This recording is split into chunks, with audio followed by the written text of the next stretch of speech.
घर में सुघर लागे। अरे स्वागत सत्संगी मने लागे, सेहरा स्वामी के घर में सुघर लागे।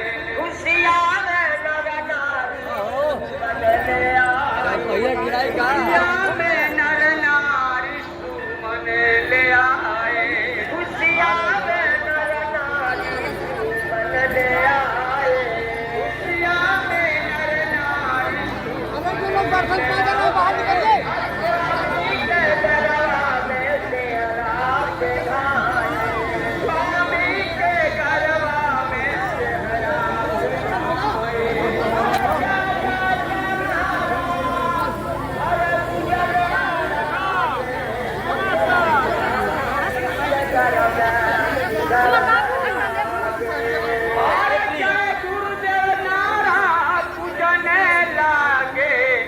सेहरा स्वामी के घर में सुघर लागे। सेहरा स्वामी के घर में सुघर लागे, सेहरा स्वामी के घर में सुघर लागे। अरे खुशियाँ में कोई अरे झूमन लागे, सेहरा स्वामी के घर में सुघर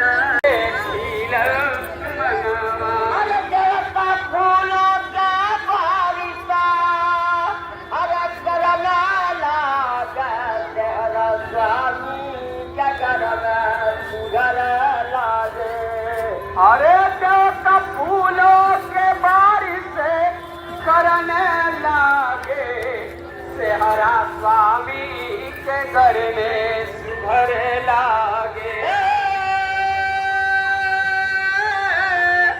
अरे सुघर लागे, अरे सुघर लागे, सेहरा स्वामी के घर में। अरे क्षीर सागर में हंसने लागे, सेहरा स्वामी के घर में सुघर लागे।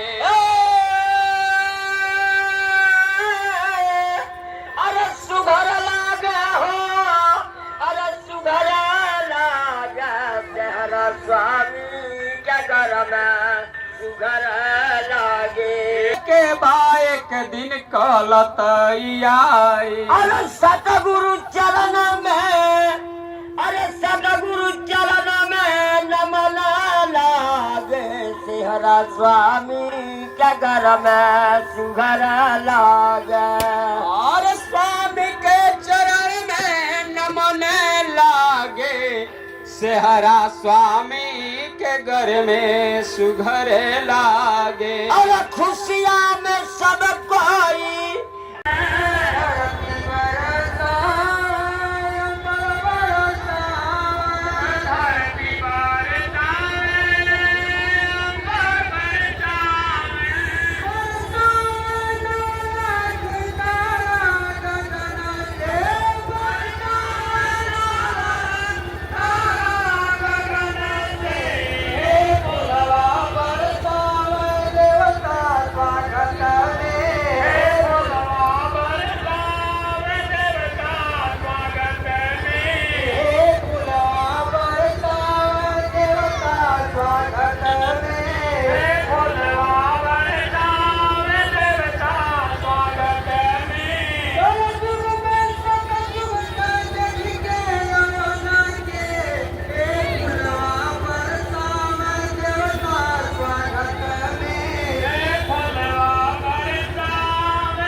करके स्वागत गुरु को मेरी झाऊं, गुरु के चरणों में शीश झुका जागे भाग्य हमारे है सत्संग की आई, बहन और भाई।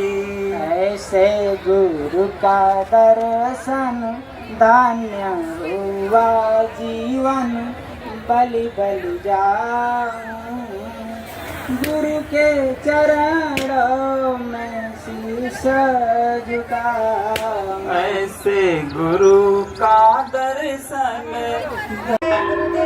जय गुरुदेव।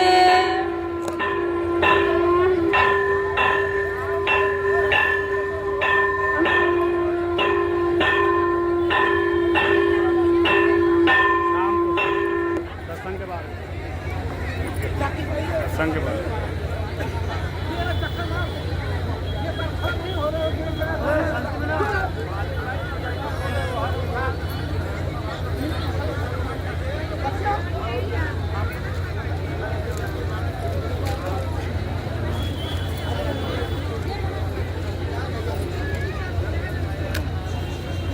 ठीक है, लाइट लगा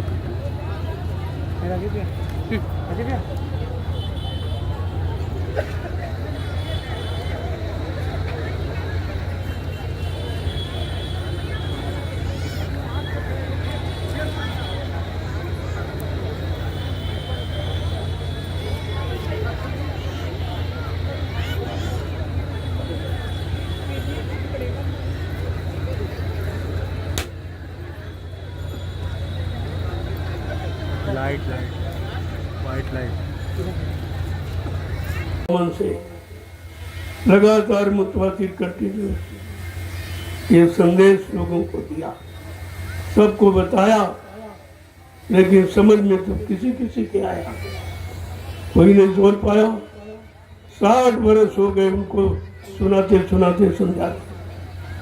10 जुलाई 1952 से 2012 और 12 साल से मैं आपको ये सुना रहा हूँ लीला के बात कर। एक बार कहा फिर इनको अवसर दे दो, मेरे बच्चों को याद करा दो, इनको बता दो, अगर भूल भ्रम में पड़ जाएंगे फिर ये मानव शरीर बार बार नहीं मिलेगा। आप जो सोचते हो कि फिर मिल जाएगा, ऐसा नहीं है। गोस्वामी जी महाराज ने साफ साफ रामचरित मानस के उत्तर कांड में सब कुछ लिखा, सारे प्रश्नों का उत्तर और सारी समस्याओं का समाधान उन्होंने उत्तर कांड में सब दिया। कि कबहू कारी करुणा नरे थे ही और देते से बिन हेतु सने ही। कभी कभी करुणा निधान कृपा दया मेहरबानी करके हमें आपको मानो अनमोल मंदिर दे देगा कि जाओ अब की बार किसी संत महात्मा की तलाश करके जीवात्मा के घर का रास्ता पूछे। वो रास्ता बताने आए हैं और साथ साथ में घर पहुंचाने भी आए। कितना बड़ा काम और कितना सरल कर, लेकिन समझ में नहीं हो गया। ये 3 युगों से इसी जड़ पूजा में फंसे पड़े हैं। ये चेतन की बात तो जानते ही नहीं। मैंने पूछा, रे भाई चेतन काम करेगा कि जड़, मुर्दा काम करेगा जिंदा, पत्थर काम करेगा कि कागज कैलेंडर काम करेगा कि तीरथ मूर्त काम करेगा। इतनी छोटी बात समझ में नहीं, जड़ और चेतन का अंतर नहीं समझ पाए। फिर आप जानते हैं क्या कि तुम बहुत जानकार हैं, हम बहुत बड़े विद्वान हैं, लेकिन विद्वान आप काहे क्यों? काले अच्छे लोग। इसीलिए संत महापुरुषों ने इशारा करके बताया कि 4 वेद 6 7 18 पुराण 19 उपनिषद और 36 ऋचाएं, इनमें परमात्मा प्राप्ति की युक्ति नहीं है। संसार के भोग पाने की युक्ति। 1 लाख श्लोक है, चारों वेदों में 1,80,000 तो कर्म कांड के, 16,000 उपासना कांड के, 4,000 मात्र ज्ञान कांड के श्लोक। वो भी संसार का भौतिक ज्ञान, शरीर इंद्रियों का ज्ञान, लेकिन आत्मा का ज्ञान इनमें नहीं। तभी तो संतों ने कहा वेद थके ब्रह्मा थके और थकी गए शेष महेश, और गीता का जो गम नहीं वो संतों का देश। उत्थे से संत महापुरुष आते हैं जहाँ इनकी किसी की पहुंच नहीं, न ब्रह्मा पहुंचे, न विष्णु, न शंकर, न राम, न कृष्ण, न देवी, न दुर्गा। ये तो बीच के लोग हो गए। ब्रह्मा जी ब्रह्मलोक पे है, विष्णु जी विष्णुलोक पे, शिव जी शिवलोक पे, राम जी साकेत लोक पे, कृष्ण जी गोलोक में, देवी देवता देवलोक में, लेकिन तुम्हारी जीवात्मा तो सत्यलोक की रहने वाली है। जब तक सत्यलोक सचखंड अनादि धाम से कोई नहीं आएगा तब तक ये जीवात्मा को घर नहीं पहुंचा सकता। लोगों कितना बड़ा काम था, संतों की दया कृपा मेहरबानी हुई कि वो कलयुग में आई। सतयुग देता द्वापर अच्छे युग थे, अच्छी उम्र वाले, अच्छी मन की ताकत वाले, इंद्रियों में संयम त्याग वैराग, अच्छा खान पान करने वाले, अच्छे कर्म करने वाले, लेकिन संत नहीं आए थे, इसलिए उनका काम नहीं। जीवात्मा का काम नहीं। राजा बन गए, धनी मानी बन गए, लेकिन सामान मिल गया, सम्मान मिल गया, लेकिन भगवान नहीं मिला, जिसके लिए मानो ये मंदिर परमात्मा ने दिया अपने को पाने। ये बना बनाया मंदिर, इसके बारे में तो कुछ जानते नहीं हो। अरे ये पंच भौतिक शरीर, जल पृथ्वी अग्नि वायु आकाश, 5 मसालों को मिलाकर विचित्र कारीगरी से परमात्मा ने अपने हाथ से इस मंदिर को बना के तैयार किया और अपनी मूर्ति, चेतन मूर्ति, जीवात्मा इसी मंदिर में बैठा दिया। इसमें सच्ची मूर्ति बैठी और सच्ची मूर्ति वो झूठी मूर्ति का आगे प्रणाम करती है, वहाँ झुकती है, वहाँ श्रम समय पूंजी खराब कर रही है क्योंकि जानकारी नहीं है। और जानकारी देने आए तो तुम उनके पास से नहीं आते, उनकी सुनते ही नहीं हो। और वो तो बिना पैसे का सौदा दे, कोई दान नहीं, कोई दक्षिणा नहीं, कोई धोती रोटी लंगोटी नहीं, वो तो मुफ्त में बांटते। नाम दान, वो परमात्मा प्रभु के नाम को दान के रूप में देते। अन्य लोगों में जो समय से नाम आए और कान में सुनाया तो दक्षिणा जरूर ले।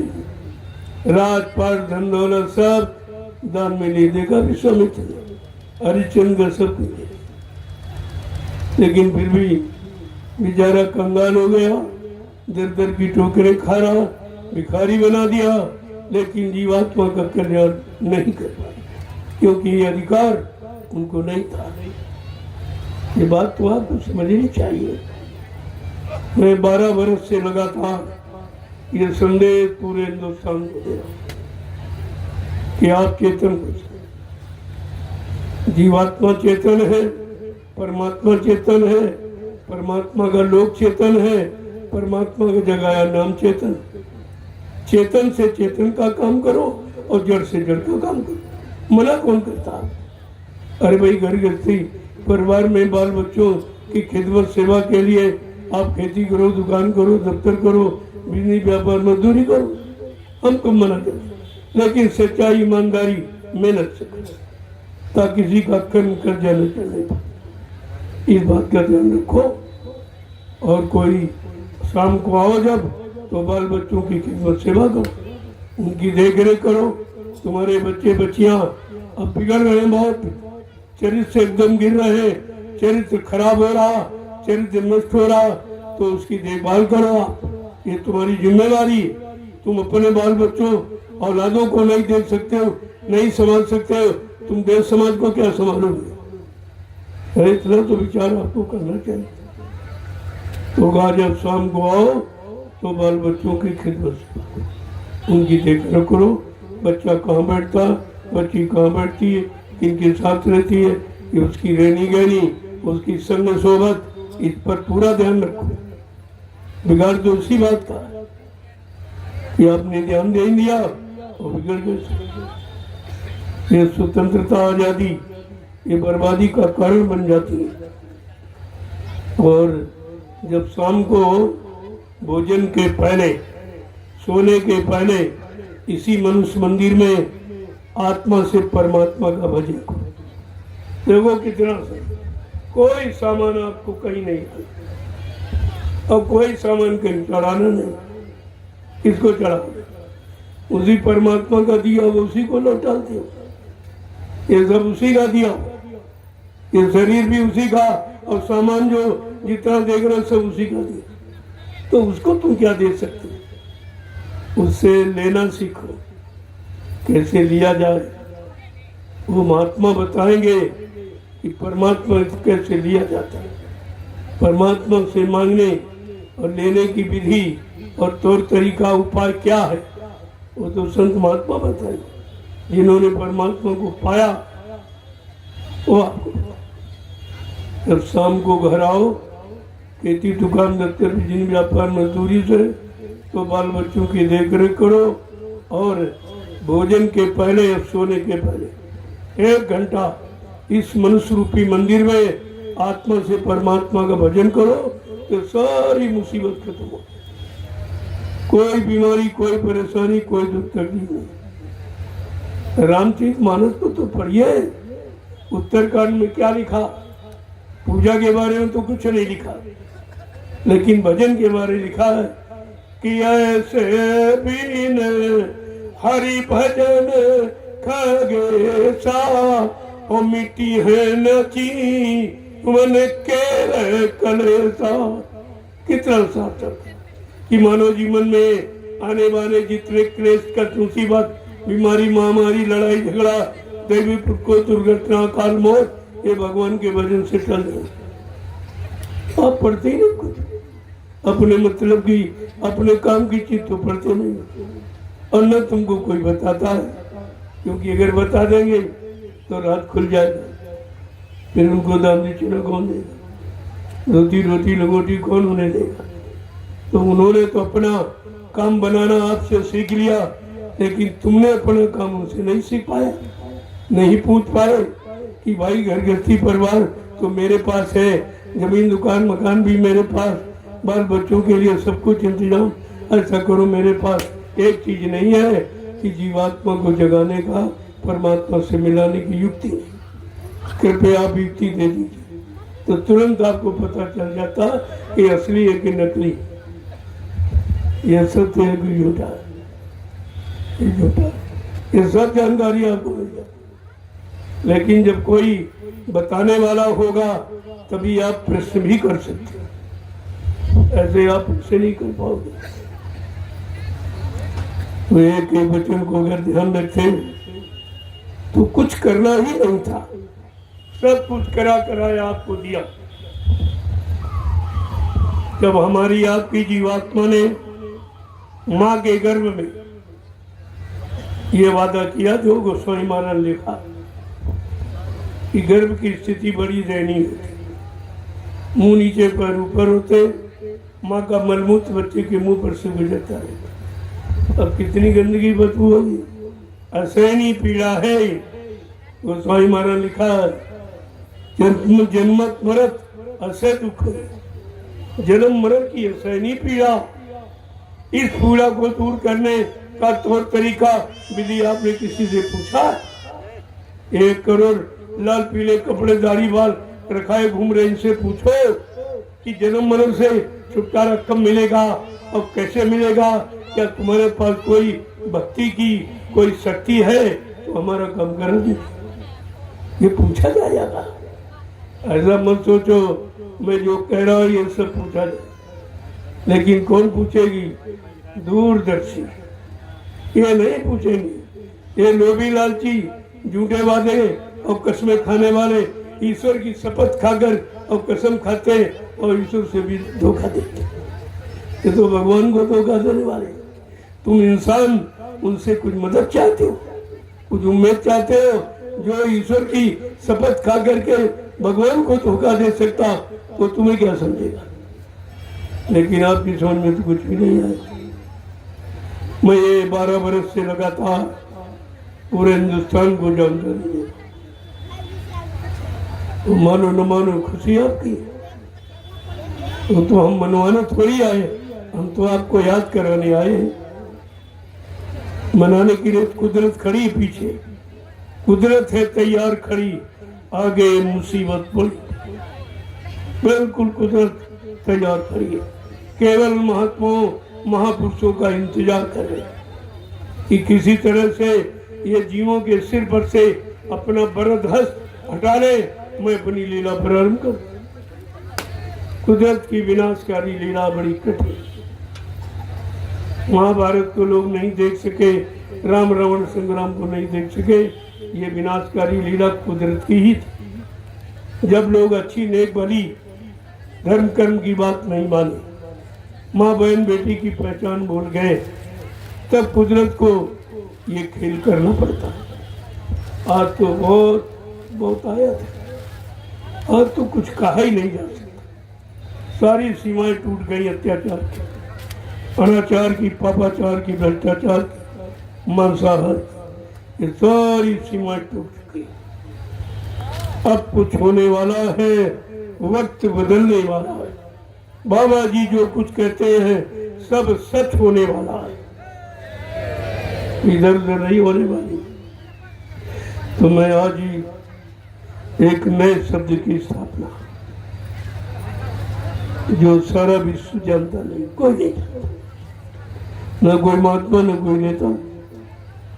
ये भारतीयता दिवस, स्वतंत्रता दिवस, गणतंत्र दिवस, शिक्षक दिवस, जन्म दिवस, मृत्यु दिवस, ये तो सब मनाते। लेकिन भारतीयता दिवस, जिस देश में रहते हो उस देश की गौरव गरिमा क्या है कि भारत देश विश्व का गुरु, अध्यात्म से विश्व का गुरु पहले भी रहा है और आगे भी रहेगा। ये बीच में जो बिगाड़ दिया है ये किसने? नेता सत्य, नेता सत्य जो आया हमारे देश में कभी नहीं, ये शब्द कभी नहीं, न सचिव न तेता न द्वापर। 5,500 वर्ष कलयुग के निकल गए, लेकिन नेता शब्द कभी नहीं। हाँ, नेता को एक को तो माना गया, नेता सुभाष चंद्र बोस, जिनके पास देश का नेतृत्व करने की क्षमता शक्ति थी, नेतृत्व उसे नेता, जिसमें 14 गुण होते हैं वो देश का नेतृत्व कर सकता, और इनमें 2800 गुण हैं। ये समाज और परिवारों का नेतृत्व और इंसानों का नेतृत्व नहीं कर पा रहे, तो ये सब देश का नेतृत्व क्या है? अरे आपको इस पर विचार करना चाहिए। परमात्मा ने आपको तो बुद्धि दी है, अरे बुद्धि का प्रयोग करो भाई। ये परीक्षण का यंत्र है, आपको इसीलिए दिया कि अच्छे बुरे की पहचान, पाप पुण्य की पहचान, शुभ अशुभ की पहचान, करतूत की पहचान करो। इसके लिए परीक्षण यंत्र, और इसका आपने नहीं प्रयोग किया तो इसकी भी सजा आपको मिलेगी कि हमने तुमको अनमोल परीक्षण का यंत्र दिया बुद्धि, और तुमने उसका कोई सदुपयोग नहीं किया। सब बुरे कर्मों में, सब स्वार्थ लोभ लालच में किया, लेकिन परिवार सेवा धर्मार्थ में कभी आपने नहीं प्रयोग किया। फिर मतलब क्या हुआ इसका? तो लोगों को अब ये समझ लेना चाहिए। ये अंतिम चेतावनी है जो मैं दे रहा हूँ, और हिंदुस्तान का विश्व में कोई नहीं, ये किसी के पास नहीं है, और ये जनमत भी किसी के पास। आज आप देख रहे हो जनमत, क्या मीडिया पत्रकार गिन सकता? ये सब फेल, इस जनमत ने मीडिया पत्रकार को फेल कर दिया, उनकी कोई क्षमता नहीं। मारे डर के इसीलिए तो आता नहीं मेरे पास। इनकी बात तो बहुत भीड़ है, वाकई देखो, मैं कि कोई भीड़ किराए की लाया, क्या मैंने डीजल पेट्रोल इनको दिया या रुपया पैसा दिया? ये सब अपनी गाड़ी कमाई खर्च करके आए, एक नहीं, और एक आवाज पर खड़े हो जाते एक आवत पर बैठ। लाइट बंद। अगर इनसे कह दूं तो क्या नहीं करेंगे, ये सब कर डालेंगे। लेकिन संत महात्मा ऐसा कोई कार्य करने नहीं आते, वो देश को सुख शांति दे। कहते हैं भाई कि संतों का काम है देश को सच्ची सुख शांति देना। संत सहाय दुख परहित लादी, और पर दुख है तो संत बानी। दूसरे के दुख और कष्ट मुसीबत को हरने के लिए आते, खत्म करने के लिए आते, वो देने के लिए नहीं आते, वो यहाँ लेने के लिए नहीं आते। न राज न पार न धन न दौलत, जिसके पास परमात्मा न होगी शक्ति, वो इसको क्या करेगा, गंदगी करेगा। लेकिन फिर भी तो आप नहीं समझ पाते। इसलिए आज भारतीयता दिवस के पावन अवसर पर यह संदेश सारे विश्व को जाएगा।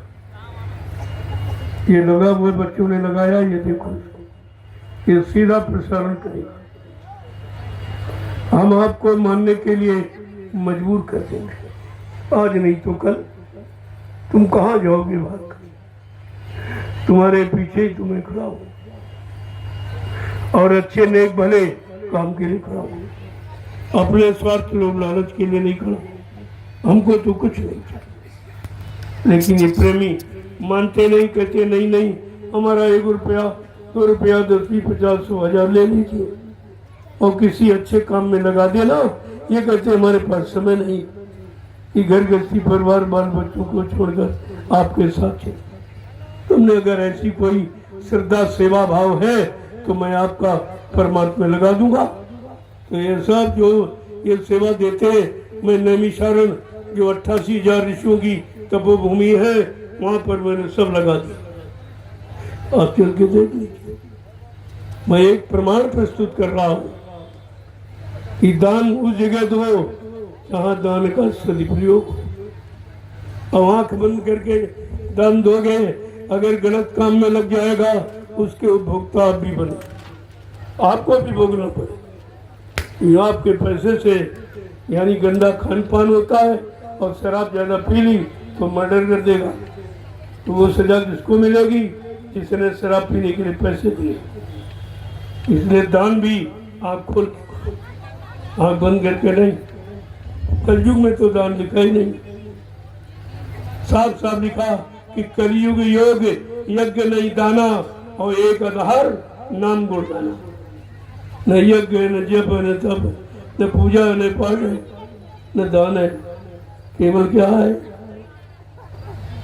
कि बड़ा साफ शब्द में दिया, यही कलिकाल न साधन दूजा, मन क्रम वचन गुरु पर। इस कलयुग में मनसा वाचा कर्मणा, गुरु की पूजा। पूजा माने उनके वचनों को मानना, उनके आदेश हुक्म का पालन करना, ये पूजा। पुण्य पुण्य माने दया के, सेवा के, प्रेम के, सदाचार सद्व्यवहार के जब तुम्हारे अंदर भाव पैदा हो जाए, वहीं से पूजा की शुरुआत मानी जाती। यहाँ तो किसी में नहीं हुआ कि शराब भी के पूजा भी करते, कोई कहने वाला कोई रोकने वाला, न राजा न प्रजा, तथा राजा तथा प्रजा, और धर्मी राजा धर्मी प्रजा। अगर राजा धार्मिक होगा तो धर्म का प्रचार करेगा, धर्म को प्रमुखता देगा। लेकिन गोस्वामी जी महाराज को इसीलिए लिखना पड़ा रामचरितमानस कि कलयुग का धर्म कैसा है, स्वार्थ, लोभ लालच, अन्याय, छीना झपटी, चोरी डकैती, कत्ल बलात्कार, ये रास्ते बनाते। कलयुग का धर्म एक है। अगर सच्ची सही परिभाषा धर्म की बताई गई होती तो आज हमारे भारत देश की यह हालत है। क्यों? भारत देश सबसे अच्छा होता। क्यों अच्छा होता? कि भारत देश के सामने 3 युगों का अच्छा इतिहास है, सतयुग का, त्रेता का, द्वापर। इसको तो सबसे अच्छा होना चाहिए, और सबसे खराब क्यों हो गया? इसका मतलब है इसने किसी युग की शिक्षा और सिद्धांत वसूलों को नहीं माना। ये साफ जाहिर है, आपने किसी युग की शिक्षा ही नहीं मानी और किसी युग का परिणाम नहीं मारा कि हिरण्यकशिपु को क्यों मारा गया, रावण जैसे धनवान बलवान बुद्धिमान को क्यों मारा गया और कंस और जरासंध को क्यों मारा गया। ये तो इतिहास आपको बता रहा। अगर ये कर्म आप करोगे तो आप ही नहीं बचोगे। ये तो कुदरत का फैसला बिल्कुल एक समान होता है। वहाँ कोई छोटा बड़ा गरीब अमीर पढ़ा लिखा अनपढ़ हिंदू मुसलमान स्त्री पुरुष का कोई झगड़ा नहीं। कर्म प्रधान विश्व रचि राखा, जो जस करी सो तस फल चखा। कितना साफ भगवान राम ने कहा, मैंने विश्व की रचना कर्मों के आधार पर की। तुम जैसा कर्म करोगे मैं वैसी आपको उसका परिणाम दे दूंगा। ना मैं क्षमा कर सकता हूँ, ना माफ कर सकता हूँ, ना खत्म कर सकता हूँ, ना अदला बदली यानी पुण्य से पाप की अदला बदली नहीं होगी। अच्छे का अच्छा और बुरे का बुरा अलग अलग। तो सब आपको सोच रहे। ये इतिहास किस लिए लिखे? वर्तमान को बनाने के लिए।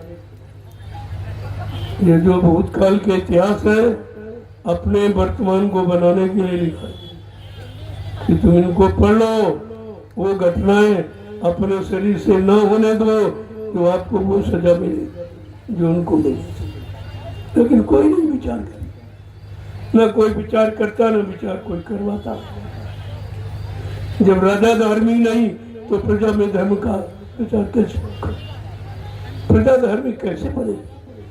वो तो राजा पर आधारित है।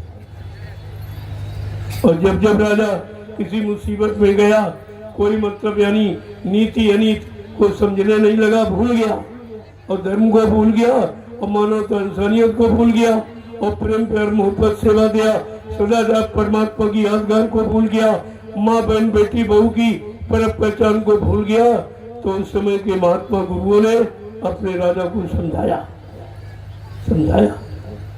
ये काम महात्माओं का। महाभारत रोज देखते पढ़ते हो लेकिन समझ क्यों नहीं पा रहे? तुम्हारे पढ़ने का मतलब क्या कि आप कुछ समझते ही नहीं। उसमें जब अधर्म पर सब तुल गए और सबने समझाया और किसी ने माना नहीं और वो भी बेचारे उसी में शामिल हो गए। अधर्म में वो भी शामिल, लेकिन नहीं समझाने वाला कोई था। बीत हान कभी नहीं सत्य की होती, धर्म की कोई था। वो कौन था? महात्मा विदुर। उसने कहा था, हे राजन ये अधर्म है, अगर अधर्म पर आप चलोगे न राज रहेगा न पुत्र रहेंगे, तुम्हारा कुछ नहीं बचेगा, तुम्हारे यहाँ सिर्फ कलंक और बदनामी के अलावा कुछ नहीं बचेगा। महात्मा विदुर ने समझाया और जब नहीं माने तो उन्होंने इस्तीफा दे दिया। लेकिन तुम्हारे यहाँ किसी मंत्री ने इस्तीफा दिया? विदुर जी तो महामंत्री थे, उन्होंने इस्तीफा दिया कि ऐसे अधर्मी राजा के राज में हम खाते, जहाँ कोई नीति नहीं है, जहाँ कोई सिद्धांत नहीं। लेकिन तुम्हारे यहाँ किसी मंत्री ने इस्तीफा दिया, सब उसी के सहयोगी है, सब उसी के समर्थक से। और गोस्वामी महाराज ने क्या लिखा? जा सुराज प्री प्रजा दुखारी, सोए न पवस नरक अधिकारी।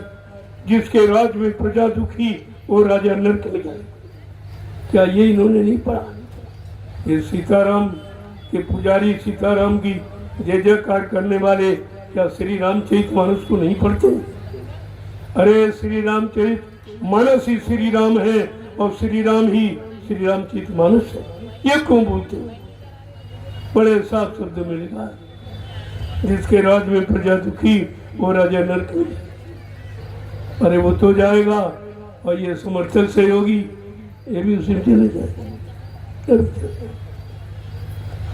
आपको विचार करना चाहिए, यह विचारने में चाहिए, ये उच्छृंखलता नहीं गंभीरता का विचार।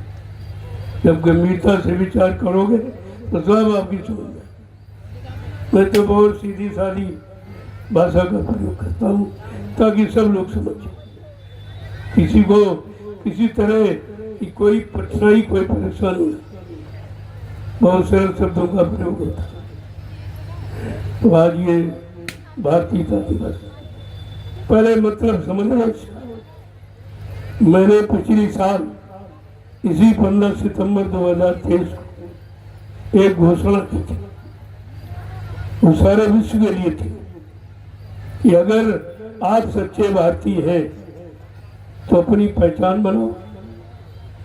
किसी देश में आप चले जाओ, उस देश की पहचान वहाँ की वेशभूषा से, ये वेशभूषा क्या, और तुम्हारी कोई पहचान है? जो ऋषि मुनि महात्माओं ने तुमको वेशभूषा दी थी, सादगी, कुर्ता धोती, कमीज पैजामा, पगड़ी टोपी और लंगोटी, ये आपको दे। यह है भारतीयता, ये भारतीय पोशाक, ये भारतीय वेशभूषा आपकी इतनी सरल कि तुम्हारे मन को शुद्ध कर रखने वाली, और जो देखेंगे उनको भी शांति मिले। लेकिन तुम तो अभी अंग्रेजों के गुलाम हो। पहले अंग्रेजों के गुलाम थे व्यक्ति के, अब उनकी व्यवस्था के गुलाम हो। ये पैंट पतलून जो आप पहनते हो और टाई और कोट, ये अंग्रेजों की पोशाक है, ये आपकी नहीं। आपको कतई नहीं धारण करना चाहिए। जब अंग्रेजों को भगाने में आपने कितनी कुर्बानी की है, कितनी माताएं निपूती हो गई, कितने बहनों का सुहाग लुट गया, तब आजादी आपको मिली थी, लेकिन आपने उसका कोई महत्व नहीं समझा। अभी आप उनके गुलाम हो, ये वेशभूषा के गुलाम हो, खान पान के गुलाम हो। ये अंडा और मुर्गा और इंग्लिश दारू ठंडी बियर क्या है? ये सब विदेशी होते, तो तुम्हारी बुद्धि को खराब करने का, तुम्हारे तन मन धन सबको खराब करने का। आप खान पान के गुलाम हो। आप हिंदुस्तान में रहते हो, तुम्हारी मातृभाषा हिंदू और संस्कृत, लेकिन तुम अंग्रेजों की भाषा को प्राथमिकता दिए हो।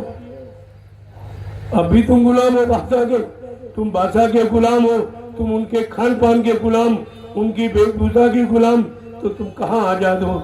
जरा हमें बता दीजिए, कौन सी आजादी आपके पास? तो मैंने 15 सितंबर 2023 को यह घोषणा की थी कि हम भारतीय हैं। हम भारतीय पुरुषों को अपनी भारतीय सादगी पोशाक पहनाएं।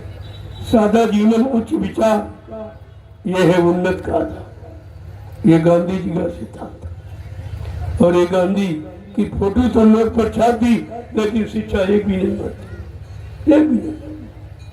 वो तो बहकाने बरगलाने के लिए ये सब तुम्हारे सामने नाटक किया जाए। इनके चरित्र में कुछ नहीं बचा, सब खत्म हो गया।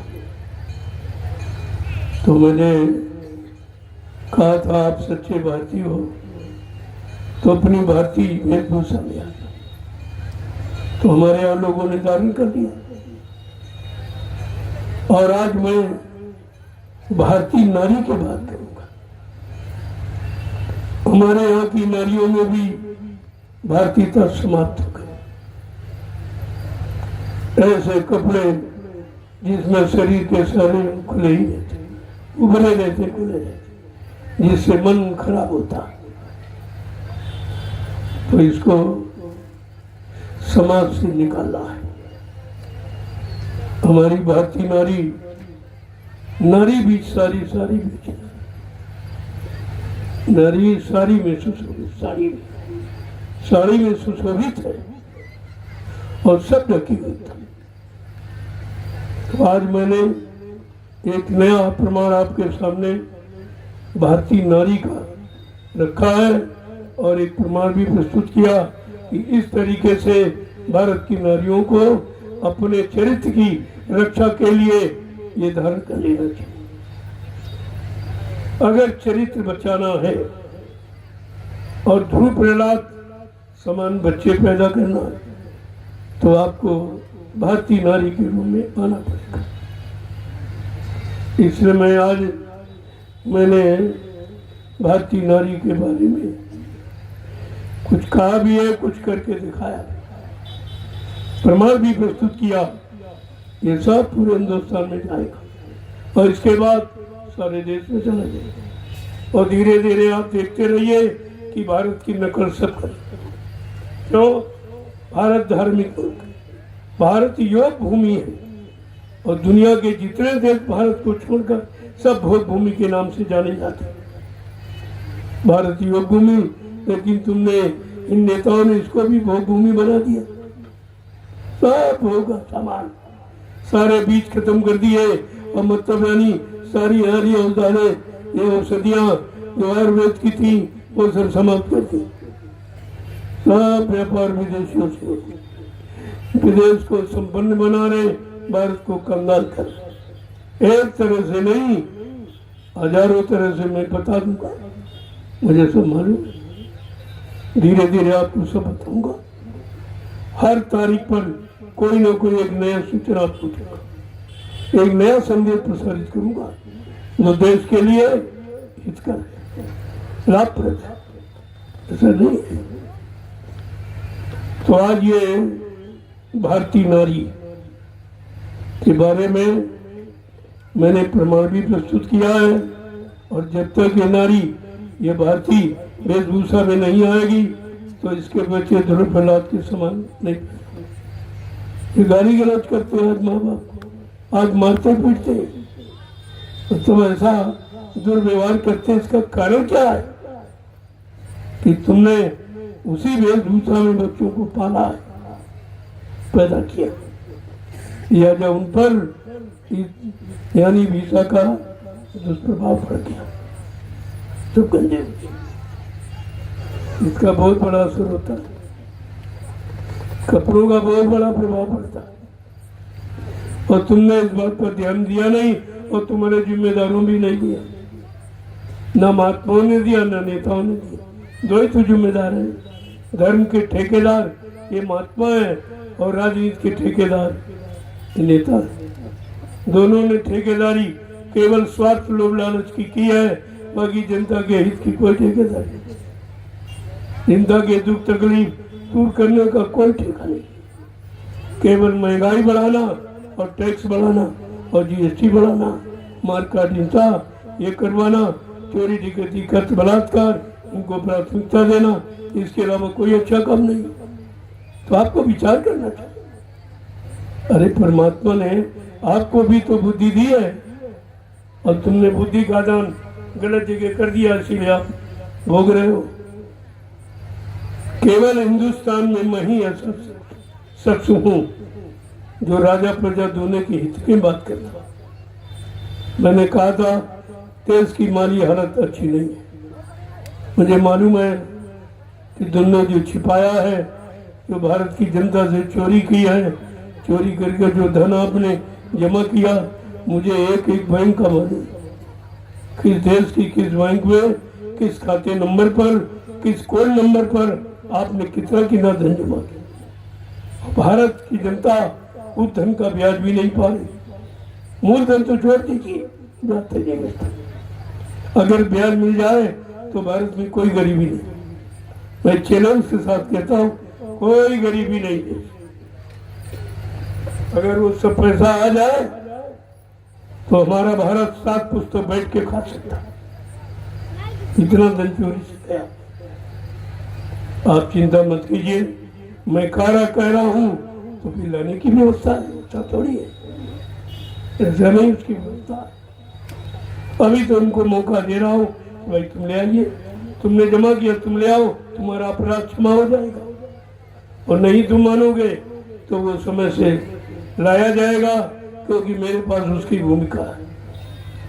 संतों महात्माओं के पास पूरी भूमिका, वो कहा था उस भूमिका के द्वारा सारा पैसा निकाल के ले आऊंगा और देश सेवा में लगा दूंगा और सचिव तुम्हारे सबके सामने खड़ा दिखाई देगा, खड़ा दिखाई देगा।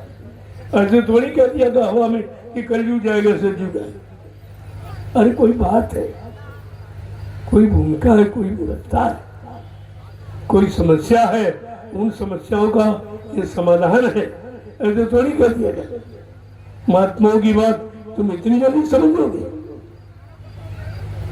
कहा जल के तस केला के पात में पात पात में पात, तस संतों की बात में बात बात में बात। आप क्या समझ उनके इशारों को? कैसे 12 साल हो संत की टोली, तब समझ में आ मेरे को। जब 12 साल आप संतों की टोली में रहोगे, तब कहीं एक आध बात आपकी समझ में आए। इतना कठिन है, सुनने में बड़ा सरल और मन को बस में करके समझना बड़ा कठिन है, बहुत कठिन। और जब तक मन नहीं कंट्रोल नियंत्रण में होगा, तब तक आप कुछ कर नहीं सकते। तुमने किया ही क्या? केवल मन की मनमानी के अनुसार आपने किया। जो मैंने सलाह दी वही करते हो, मन के गुलाम हुआ। और मन कोई अच्छी सलाह देता नहीं, ये तो सभी जानते हैं। ये बुरे कर्मों की सलाह देता जल्दी, लेकिन अच्छी सच्ची बातों के लिए ये सलाह नहीं देता। इसलिए तो आपको विचार करना। तुमने जो पूजा पाठ, तीर्थ व्रत, दान, हवन, जप, यज्ञ, गंगा स्नान किया, उससे क्या मिला? किसी को भगवान मिला है? अरे भाई, तुम मंदिर में, मस्जिद में, गिरजा गुरुद्वारों में, धर्म स्थलों में, तीर्थ मूर्त में जाते हो तो कोई मिला? जिसके लिए गए वो मिला?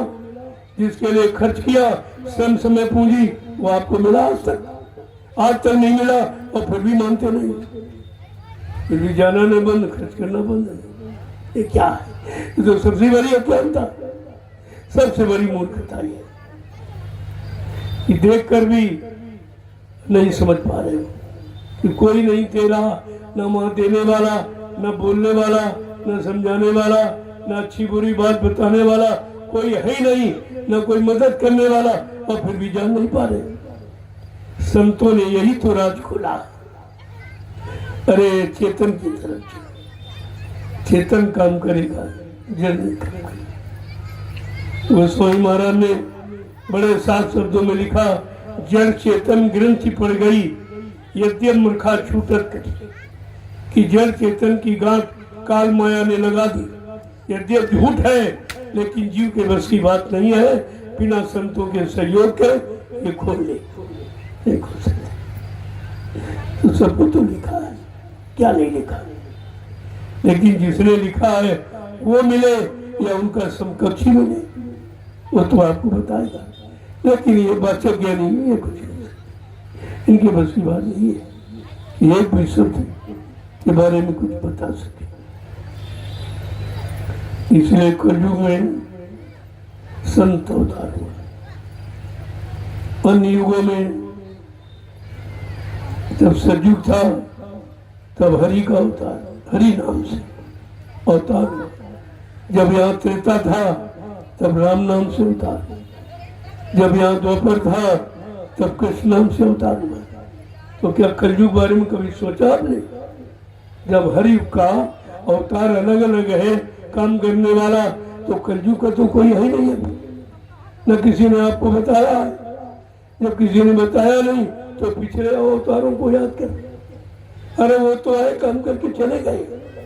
तुम्हारा काम उनका नाम लेने से नहीं होगा, नाम लेने से काम नहीं होगा। इसलिए कलयुग में संत गोस्वामी जी महाराज, जिन्होंने रामचरितमानस, उन्होंने कहा कि कलयुग का भगवान कौन होगा और क्या करेगा? कि गुरु बिन भाव निधि तरह न कोई, और जो भी रांची शंकर सम होई। का ब्रह्मा विष्णु महादेव के समान कोई धनवान, बलवान, बुद्धिमान, कीर्तिमान, यशमान क्यों न बन जाए, लेकिन ये भवसागर बगैर समय के सदगुरु के कोई पार नहीं जा सकता। कहाँ आप पढ़ते होते तो इस जल पूजा में फंसते आप, चेतन की तरफ नहीं जाते। तो बात है समझने। इसलिए अन्य युगों में ये काल शक्तियां थी, काल अवतार। आज कलयुग में संत दयाल अवतार। दयाल माने माफ करने वाला, सबको क्षमा करने वाला, सबके पापों को यानी माफ कर दे और सबकी जीवात्मा को जगा के परमात्मा से मिला दे, उसको संत दयाल अवतार कहते। ये अवतार ये काम कर दिया, लेकिन आपको तो कुछ पता नहीं है, जानकारी नहीं है और कभी जानकारी करने की कोशिश ही नहीं करते, क्योंकि तुमको इसके बारे में कुछ पता ही नहीं। तो फिर पता क्या है? जब अपने बारे में, अपनी जीवात्मा के बारे में कुछ नहीं मालूम, फिर तुम्हें मालूम क्या है? क्या मालूम? जब अपना नहीं जान पाए दूसरे कैसे जाने? अपना दुख नहीं दूर कर पाए तो दूसरे का दुख दूर कैसे कर दोगे? इसलिए आज ये भारतीयता दिवस के पावन अवसर पर हम सब भारतवासियों को संकल्प लेगा कि हम अपनी पहचान, हम भारतीय हैं, अपनी पहचान रखें। पहचान वेशभूषा से होती, तो धोती कुर्ता, कमीज पजामा और सदरी टोपी पगड़ी और लंगोटी, आपकी पहचान। अगर इसमें आप आ जाओ, देखो देश समाज का कितना सुधार। आपको कुछ करना नहीं है, केवल महात्माओं की बात कुछ समझ लेना।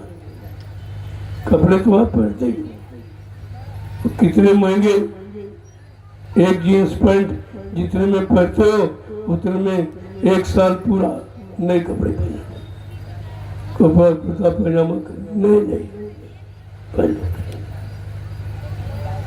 और ये विदेशी कपड़े, वो ठंड प्रदेश के, मोटा कपड़ा जींस ये ठंड प्रदेश के, और तुम गर्म प्रदेश में रहते, तभी तो ये चर्म रोग की बीमारी बढ़ रही है। दांत खाज, खुजली, एक्जिमा जैसी, मतलब ये कुष्ठ, ये सफेद कुष्ठ और काला कुष्ठ और लाल कुष्ठ, ये सब तुमको परेशान कर। अभी क्या, अगर आपने ये बंद नहीं किया, अपनी भारतीय वेशभूषा में नहीं आए, तो ये सब बीमारियां आपको घेर लेंगी, निकलना मुश्किल हो जाएगा आपको। क्योंकि इस मोटे कपड़ों में न तो हवा लगती न प्रकाश। जहाँ हवा प्रकाश नहीं लगती वो पौधा पीला हो जाता, कमजोर हो जाता, कभी फल नहीं देता। ये नपुंसकता का भी लक्षण है। ये नपुंसक बनाने का ये विदेशियों की चाल आई है, बात समझी नहीं पा रहे। बिना रोग की दवा पिलाई, इनको पोलियो पिला दो, इनको ये पिला दो, इनको ये सब क्या है, वैक्सीन लगवा दो, टीका लगवा दो। इसका एकमात्र है काम जनसंख्या कम कर, और कुछ नहीं। देख रहे हो जिन्होंने वैक्सीन लगवाई, सब हार्ट के पेशेंट, सब हार्ट के हृदय के रोग मरीज, सब मर रहे हैं बेचारे। अब कोई नहीं कहने वाला, न कोई पूछने वाला, न कोई कहने वाला। आपको तो विचार करना चाहिए। जब इनके पास कोई योजना, पहले नसबंदी चलाई, ऑपरेशन करवाया, ये गर्भपात कराया, बाल बच्चों को ऐसे करवा दिया, जिंदाई मरवा दिया, मार डाला। ये सब अत्याचार, अनाचार, जो पापाचार हुआ है, इससे क्या देश खुशहाल होगा? क्या इंसान खुशहाल होगा? और तुम्हारा राजा ये सब करना, ये करवा रहा। जय गुरुदेव, जय गुरुदेव, जय गुरुदेव। नाम किसका? प्रभु का। जय गुरुदेव। नाम किसका? प्रभु का। प्रभु का प्यारा नाम। जोर से बोलो, सब मिल बोलो, बोलना होगा, अभी से बोलो, दुख दर्द हरेंगे, सब कष्ट मिटेंगे, सुख शांति भी देंगे, सबके दाता, सबके मालिक। प्रेम से बोलो, ये नाम नाम नहीं इंसान का, ये नाम है प्रभु का, ये काम नहीं इंसान का। ये काम है प्रभु का। प्रेमियों भी इंसानों के बस का कोई काम नहीं, चाहे राज का हो, चाहे धर्म का हो, चाहे समाज का हो, चाहे परिवार का, सब इनके बस का कुछ।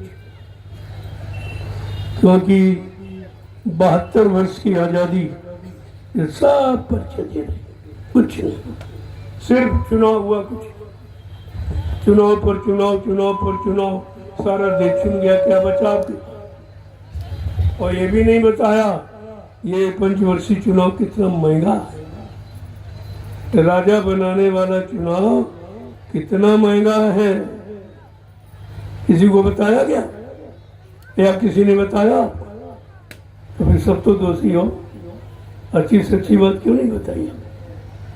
इस जनता से सच्चाई की चोरी क्यों की गई? मैं बता रहा हूँ 70 अरब रुपए एक चुनाव का खर्चा।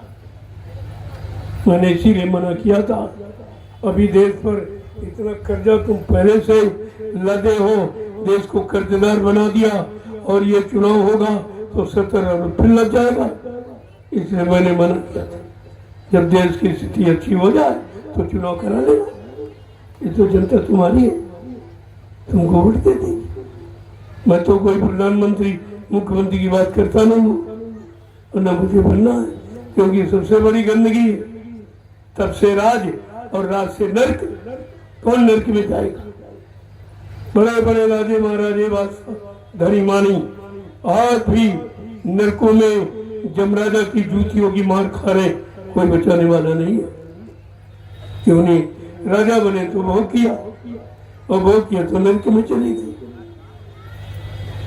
पहले के राजा महाराजे बेचारे खुद की कमाई करते, खुद कोई न कोई दस्तकारी करते थे, और उससे जो पैदा होता था उसकी रोटी खाते, लेकिन राज को उसका धन कभी खर्च नहीं करते। कहते ये जनता का, ये मेरा नहीं है, ये मेरी प्रजा का है, प्रजा पर कोई दुख तकलीफ या कोई अकाल सूखा बाढ़ आ जाए तो उसे मदद कर दी जाएगी, इसलिए तो। लेकिन आज सब अपने ऐसो आराम में, अपनी सजावट बनावट दिखावट, ये सारा धन बर्बाद और कर्जा ला,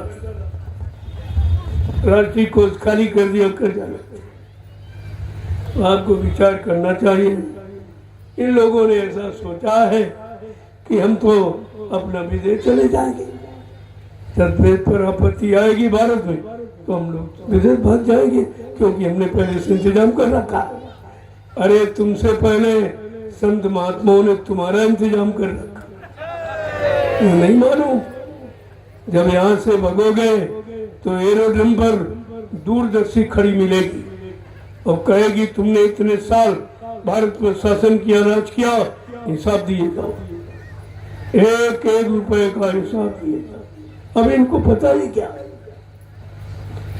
लेकिन आपने संत रविदास जी का नाम सुना पड़ा होगा, मीराबाई के गुरु थे।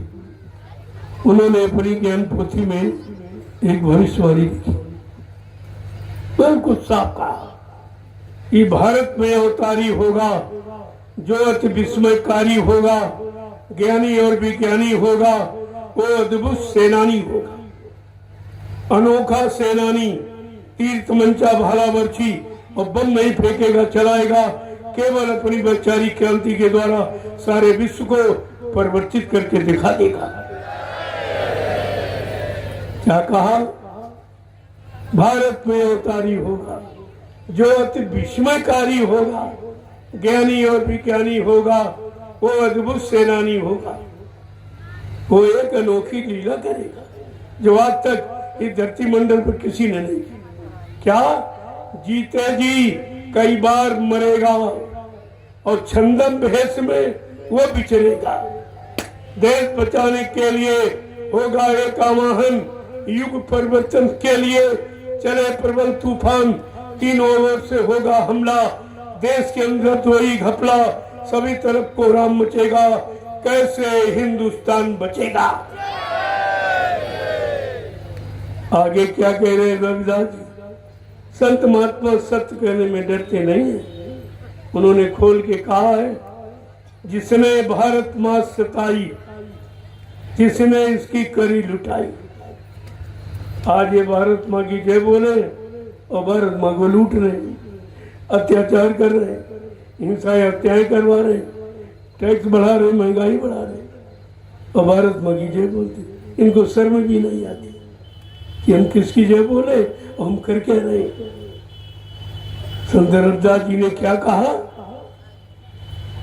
जिसने भारत माँ सताई, जिसने इसकी करी लुटाई। कौन कौन नाम खोला, नेता मंत्री और अधिकारी, इनको जान बचाना होगा भारी। एक दिन ये मैदान छोड़ के भागेंगे, अपने अपने घरों में छिपेंगे, लेकिन वो महापुरुष क्या करेगा, ढूंढ ढूंढ कर बदला लेगा, सब हिसाब चुकता कर देगा। इसलिए ग्राम प्रधान से लेकर राष्ट्रपति, प्रधानमंत्री, मुख्यमंत्री कोई बचने वाला नहीं है। संतों की नीति से कोई नहीं बचेगा। बाबा जी ने कहा, मेरे पास ऐसा कैमरा है जो मैं तुम्हारे सारे गुप्त राज भेद को जान रहा हूँ, देख रहा हूँ। जब तुम लिए जा रहे थे तब भी देख रहा हूँ कमरे में, और जब तुमने विदेशी बैंकों में डाला और तब भी देख रहा हूँ। तुम आत्माओं से तो तुम उनके आंख में नहीं धूल झोंक सकते, उनको आप धोखा नहीं दे सकते, सब जानते हैं। वो त्रिकालदर्शी होते हैं, भूत भविष्य वर्तमान को जानने वाले। उनकी आत्मा की दिव्य आंख, ज्ञान चक्षु, शिवनेति जैसे थर्ड आई कहते, वो खुली होती। उससे भूत भविष्य वर्तमान को अपनी जगह से बैठ के देखते। तुम इस रात को क्या जानो, तुम संतों की महिमा को क्या जानो। तो गोस्वामी महाराज ने रामचरितमानस में इशारा कर दिया तो आप समझ भी सकते हो, और तो किसी ग्रंथ में संत नाम आएंगे। जय गुरुदेव, जय गुरुदेव, जय गुरुदेव, जय गुरुदेव। नाम किसका, प्रभु का प्यारा नाम। जय गुरुदेव। देखो अभी ये लोग कुछ मनाते हैं,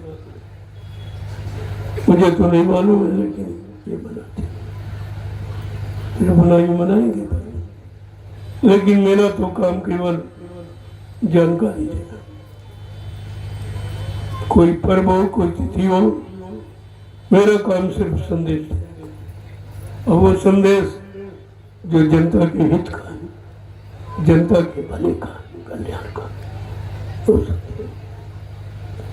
इसलिए अभी कुछ मनाएंगे इनकी।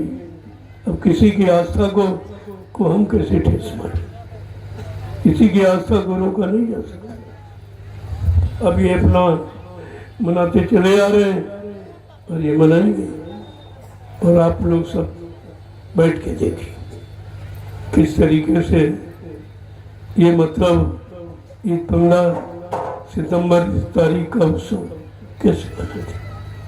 लेकिन मैं तो भारतीयता दिवस, भारतीय पुरुष और भारतीय नारी, मैं दोनों के बारे में स्पष्ट रूप से कह दिया हूँ और दिखा भी दिया। जब तक ये चीज नहीं आएगी, भारतवासी खुशहाल नहीं रह सकता। कोई इनको सुख शांति दे नहीं सकता, कोई किसी के पास ये रास्ता नहीं। और ये लोग कुछ बनाते चले आ रहे हैं। सुनिए, मैं भी बैठा रहूंगा, मैं भी देखूंगा फिर क्या क्या कहते हैं, इनको कहाँ से जानकारी मिल गई। मेरे पास को जानकारी तरह की। तो संत रविदास जी की वाणी बड़ी स्पष्ट उन्होंने कहा कि किसने किसने इस भारत माँ को लूटा और किसने किसने सताया। उन्होंने स्पष्ट कहा, नेता मंत्री और अधिकारी, अब इनको जान बचाना होगा भारी। एक दिन ये मैदान छोड़ के भागेंगे, अपने अपने घरों में छिपेंगे। जो विदेशों में घोंसला बनाया है उस घोंसले में छिपेंगे।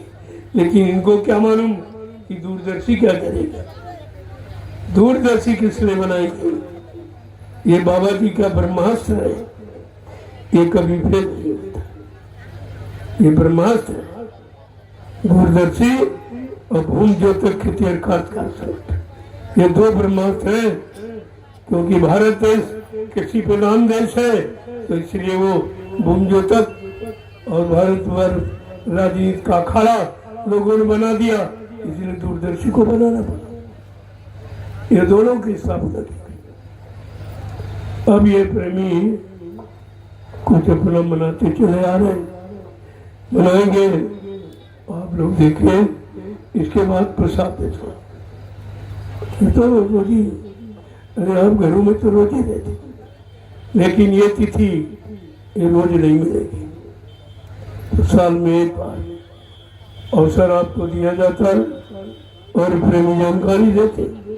मैं तो सत्संग सुनाता हूँ, मेरा काम है यही, मेरा लक्ष्य यही है।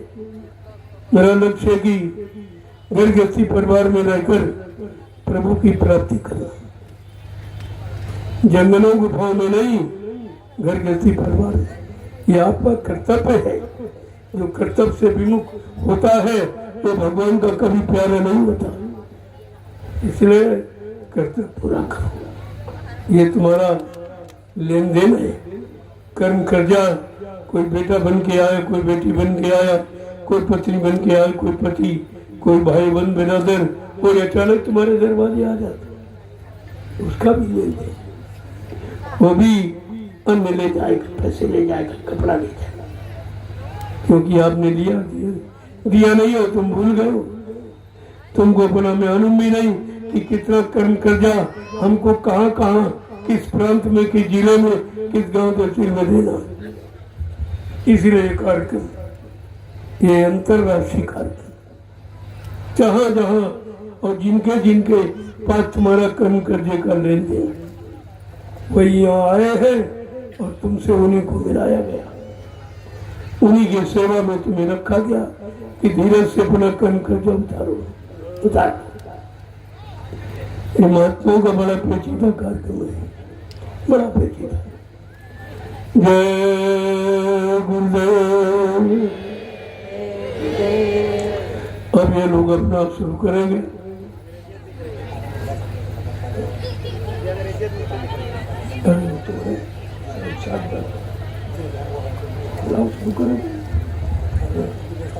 हाँ हाँ,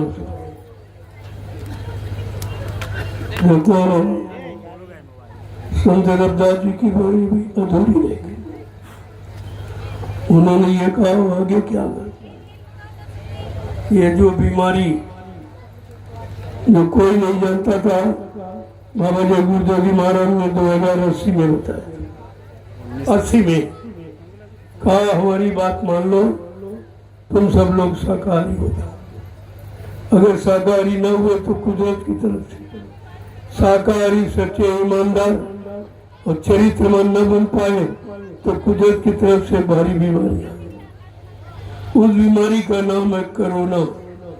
कोई नहीं जानता, तो बाबा जी ने बताया तो किसी को नहीं कहा। कोरोना, कोरोना का मतलब क्या न करो तो बीमारी नहीं आएगी, अगर करते रहोगे तो जरूर आ जाएगी। कहा अंडा मत खाना, ये मुर्गी का मासिक धर्म है। सबसे बड़ी गंदगी मासिक धर्म से। आपकी पत्नी जब मासिक धर्म में होती तो आप छूते नहीं हो, खाना नहीं, उसके हाथ का खाते हो, खा अशुद्ध है। और ये सब मुर्गी का मासिक धर्म खिलाया जा रहा नौजवानों को खिलाया जा रहा। इससे काम न चला है, इससे काम बढ़ता है, क्रोध बढ़ता है, लोग में अहंकार बढ़ता है, और इतना काम बढ़ गया कि देख लो सड़कों पे नाचो, माँ बहन बेटी किसी को कुछ दिखाई नहीं देती, एक तमंदे हो गए। ये अंडे का परिणाम है। और मुर्गा मांस आपके यहाँ कभी नहीं खाया जाता। मुर्गा एक दिन में सैकड़ों मुर्गियों पर क्रॉस करता है, इतना कामी होता है। उसका मांस खाओगे तुम भी तो कामी बनोगे। ये उसी का परिणाम है जो भोजन आपने बना खराब कर दिया। जैसा करो आहार वैसे बने विचार, और जैसा खाओ अन्न वैसा बने तन मन, जैसा पीवो पानी वैसी हो बेबानी। हमारे धार्मिक देश के लिए ये सिद्धांत लागू है, और इसके बरखिलाफ चलोगे तो दुख तकलीफ उठाओगे आप। ये सब होना चाहिए। तो महात्मा तो सब जानते हैं और आगे से आगे आपको बताते हैं, लेकिन आप उनकी बात को मानते ही नहीं, उन पर आप विश्वास ही नहीं करते। बाबा जी ने कहा, अरे अभी तो मैं समझा रहा हूँ, आपको सुना रहा हूँ, बता रहा हूँ और माफ भी कर रहा हूँ, लेकिन अगर मेरी बात न मानी, उन पर विश्वास न किया, तो आगे कुदरत तैयार खड़ी, अपने एक डंडे लपड़ थप्पड़ में 20 करोड़ का वारन सेकंडों में कर दिया, सेकंडों। इसने कहा था मेरी बात को मान समझ लो, तुम्हारे हित की। अब भी सही सच्चे अच्छे रास्ते पर आ जाओ, पूरा रास्ता छोड़ दो। महात्मा तो अच्छी बात बताते, लेकिन तुमको उनकी अच्छी बात बुरी लगती। इतना खराब समय आ गया कि अच्छी बात बुरी लगती, तो इससे और खराब समय क्या हो सकता? इससे ज्यादा बुद्धि में बिगाड़ और क्या हो सकता? ये सब विचार उन्होंने कहा ये तो सब होगा, लेकिन आगे उन्होंने ये भी कहा है, इटली से कोहराम मचेगा, लंदन सागर में डूबेगा, युद्ध तीसरा अति प्रलंकारी, जो होगा भारी संहारी, भारत होगा विश्व विजेता, भारत होगा विश्व का नेता, दुनिया का कार्यालय होगा, भारत में न्यायालय होगा, तब सतयुग दर्शन आएगा, संत राज सुख बरसाएगा, सहे सुवर्ष लग सतयुग लागे, और विश्व गुरु बन भारत जागे। ये सब होगा जो कहा जा रहा, इसको आप नोट कर लीजिए। तो जो कहा गया आप भूल गए और उसी में फंस गए आप, परेशान। इसलिए जो बताया जा रहा है उसको लिख लो, देख लो होता है कि नहीं होता। यहाँ जो कहा जाएगा वही होगा और इसके अलावा कुछ नहीं। ये संत वाणी अमिट, संत वचन पलटत नहीं, पलट जात ब्रह्मांड। चाहे ब्रह्म अपनी ब्रह्मांड की रचना में तब्दीली बदलाव क्यों न कर दे, लेकिन संत जो कहेंगे वो करके दिखाएंगे। संतों की जवान दस्तावेज होती है, अकाट सत्य से कहते हैं।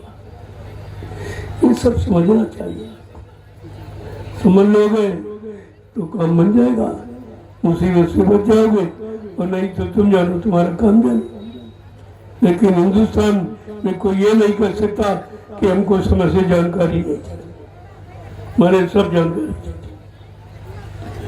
तो कहा इटली से कोहराम, ये बीमारी इटली से ही आई थी। बाबा जी ने 80 में कहा भाई अब ये महात्माओं के वचन देखिए कितने अमिट हैं, कितने दूरगामी दूरदर्शी। यही तो बात आपको समझनी चाहिए, लेकिन आप तो जड़ चेतन की बात समझ नहीं पाते।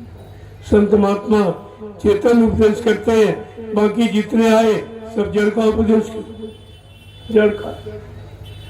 और आपको ये समझना चाहिए कि जड़ चेतन किसे कहते हैं। भाई शरीर से इंद्रियों से जो पूजा पाठ तीर्थ दान हवन जब या गंगा स्नान करोगे तो क्या मिलेगा? मान मिलेगा, सामान मिलेगा, सम्मान मिलेगा। अगर आत्मा से भजन करोगे तो भगवान मिलेगा। ये भगवान मिलने वाला भजन और मान सम्मान सामान मिलने वाली पूजा, चाहे दोनों कर लो चाहे कर लो, वो तो आप पर निर्भर है।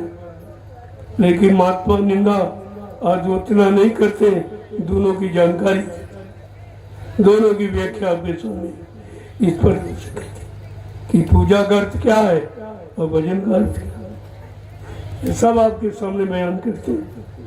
अगर भजन की महिमा जानिए तो रामचरितमानस के उत्तरकांड को पढ़िए आप, तो भजन के बारे में जानकारी हो जाएगी। फिर आपके अंदर सच्चाई आने लगेगी, तो ये जड़ से अपना अलगाव करेंगे, आप दूर होने लगोगे। अरे भाई तो जड़ है। धर्म शास्त्रों ने भी कहा ऐसा नहीं है कि उन्होंने तुम्हें गुमराह किया।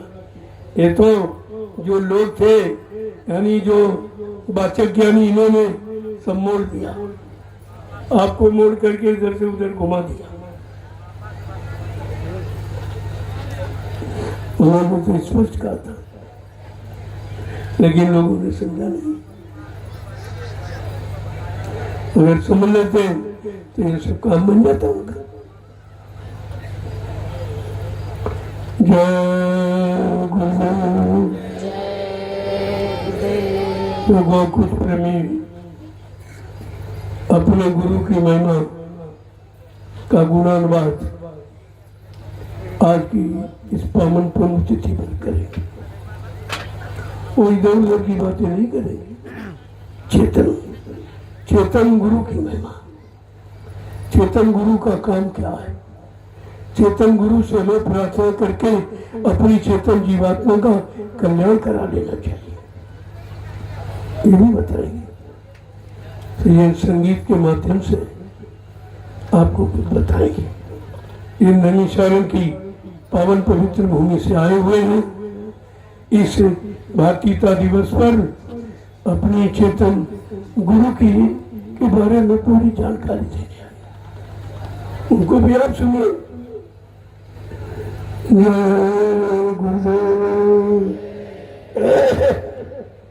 आप लोग शुरू करिए भाई, समय ज्यादा हो जाएगा। प्रेमियों को जाना भी है और इसके बाद भोजन व्यवस्था के, तब तक भोजन भंडारों में तैयार हो रहा, क्योंकि भारी संख्या है आपकी। और तब तक ये आप ये सुनिए तो अच्छा रहेगा आपको। आप लोग शुरुआत करो। जय गुरुदेव। एक एक शब्द पर विचार करना। ये राग नहीं है, ये विशुद्ध वैराग है। विशुद्ध वैराग, त्याग और अनुराग इसमें भरा हुआ है। क्योंकि लोग राग में फंसे, उस राग से निकालकर वैराग में, अनुराग में कैसे लाया जाए, उसके लिए ये माध्यम आपके बीच में रखा गया। तो आप सुनिए, देखिए ये प्रेमी क्या कहते हैं, अपने गुरु की महिमा किस तरीके से बयान करते हैं, गुरु का काम क्या है, ये सब जानकारी आपको दे देंगे। और ये संगीत के माध्यम से आप जल्दी समझ लेते हैं। गद्य की अपेक्षा पद्य जल्दी समझ में आता है। तो किसी तरह आपको समझना है, इसलिए चलो ये भी एक उपाय आपके सामने रखा जाए। चलो इसी से आप समझ लो। जय गुरुदेव। जय गुरुदेव। अब आप लोग शुरू करिए, समय ज्यादा नहीं है। इन लोगों को भी अपना यह उत्सव मनाना है। भारतीयता दिवस के पावन अवसर पर इनको भी कुछ यानी कहना, मैंने तो आपको बता दिया, लेकिन ये कुछ करके दिखाएंगे, उसको भी समझ लीजिए आप। तो तुम्हारा मतलब ये लिखित और प्रयोगात्मक दोनों चीजें होती हैं। तो दोनों बात तरीके से आपको बता दिया जाए तो आपकी समझ में आ जाए। तो वो बड़ी शांति के साथ आप सुनिए। चलो आप लोग प्रारंभ करो, देर मत करो, समय हो गया क्योंकि 8 बजने वाले, 8 बजने वाले, 2 घंटे आपको सेवा मौका दिया जा रहा। राजू, हमारे बम्बई के कुछ प्रेमी आए हुए हैं, वो भी अपने शब्दों से अपने गुरु की महिमा का बखान करेंगे। उनको भी आप सुनिए कि जिसके कैसे विचार, बिंदु तो एक ही है लेकिन विचार थोड़ा अलग अलग दिखाई पड़ते, लेकिन बिंदु एक ही, लक्ष्य की निशाना की। जय गुरुदेव। जय गुरुदेव।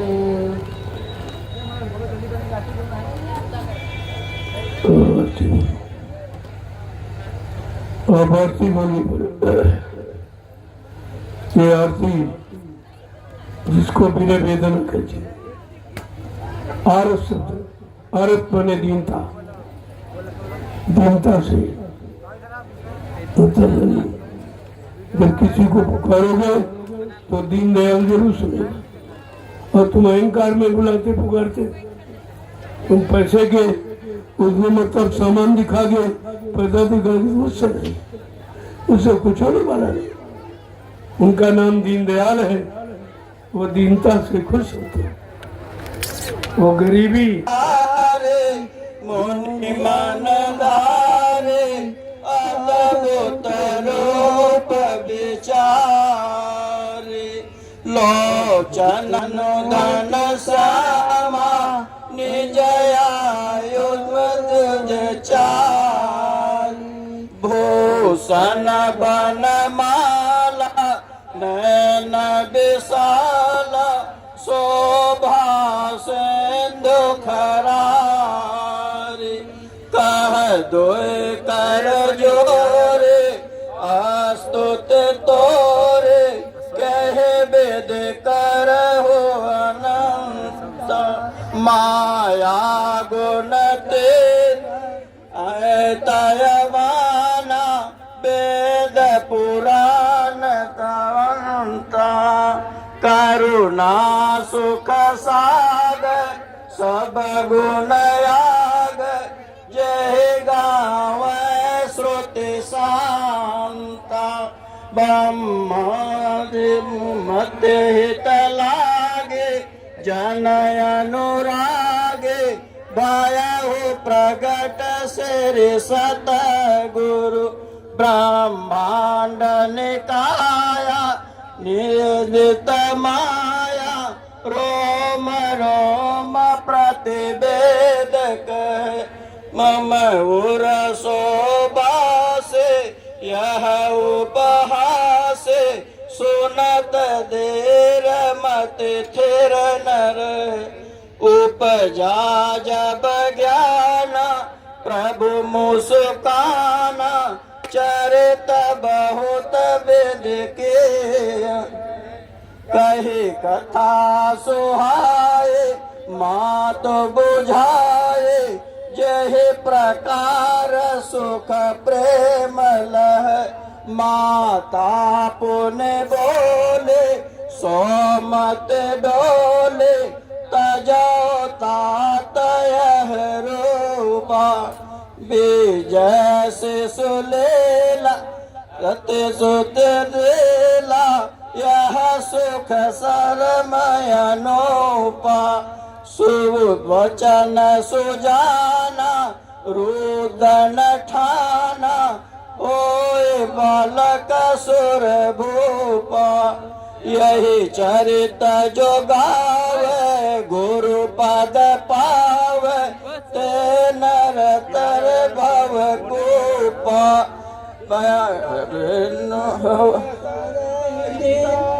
लीन मनुजय अवतार निज चाल रमति तनु माया गुण गोपाल जय गुरुदेव जय गुरुदेव आरत जय गुरुदेव नामे आरती जय गुरुदेव नामी कर के पाद रसन देव स्वामी करी कृपा दर्शन दियो स्वामी चितवत पांतर हम दिन राते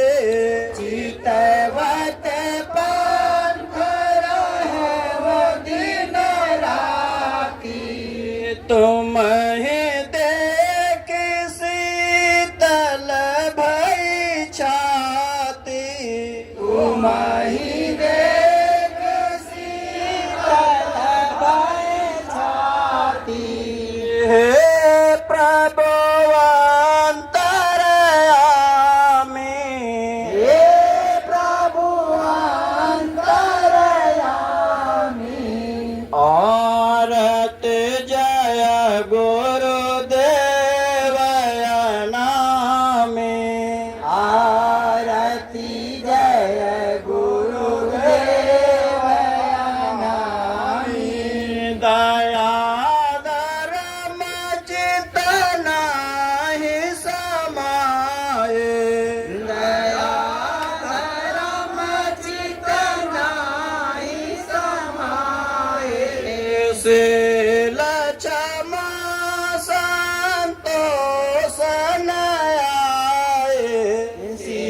जय गुरुदेव नामी समय बहु बेदे नन कामे असमय बहुविधि ननकामी ताहो पर कियो कृपा स्वामी ताहु पर कियो कृपा स्वामी तव पद कांजन मामी तव पद कांजन मामी आरती जय गुरुदेव नामी आरती जय गुरुदेव नामी जय गुरुदेव जय गुरुदेव जय गुरुदेव जय जय गुरुदेव जय गुरुदेव जय गुरुदेव जय गुरुदेव जय जय गुरुदेव देव मेरे माता पिता गुरुदेव जय गुरुदेव जय जय गुरुदेव मेरे माता पिता गुरुदेव जय गुरुदेव जय जय गुरुदेव सब देवन के देव गुरुदेव जय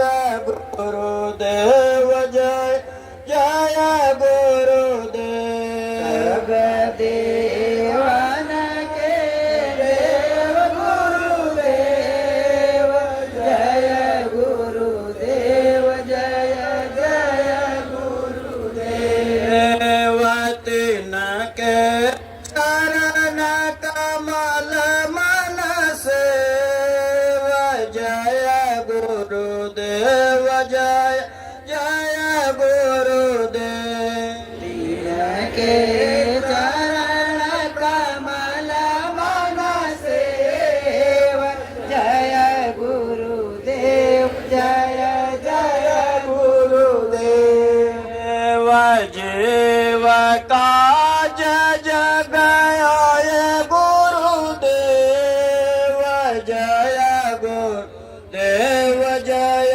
जय गुरुदेव जीव काज जग आए गुरुदेव जय गुरुदेव जय जय गुरुदेव अपना भेद बताए गुरुदेव जय गुरुदेव जय जय गुरुदेव अपना भेद बताए गुरुदेव जय गुरुदेव जय जय गुरुदेव सात स्वरूप रूप गुरुदेव जय गुरुदेव जय जय गुरुदेव शब्द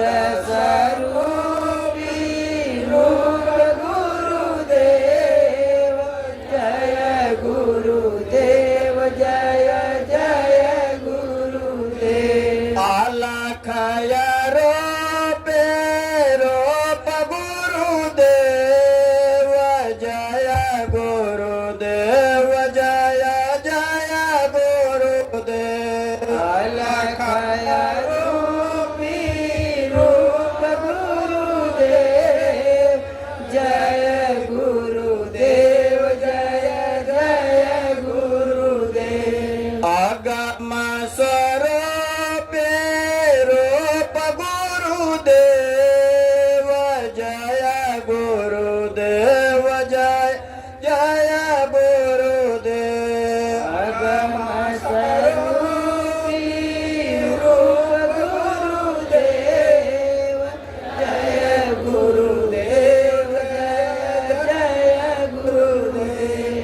गुरु सायाना मेरो गुरुदेव जय गुरुदेव जय जय गुरुदेव नामी रूप गुरुदेव जय गुरुदेव जय जय गुरुदेव उनके शरण मेरे मन लेव जय गुरुदेव जय जय गुरुदेव उनके शरण मेरे मन लेव जय गुरुदेव जय जय गुरुदेव सबके स्वामी आप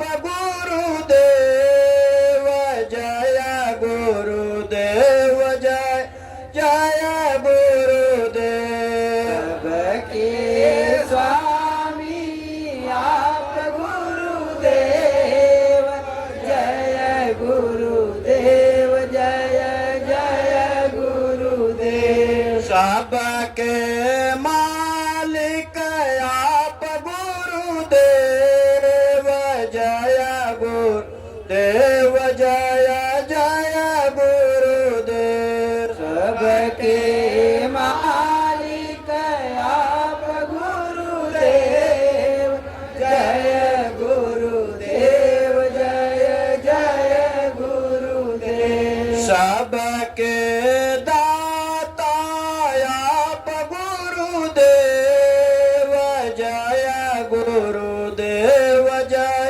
जय गुरुदेव सबके दाता आप गुरुदेव जय गुरुदेव जय जय गुरुदेव जय गुरुदेव जय गुरुदेव जय गुरुदेव जय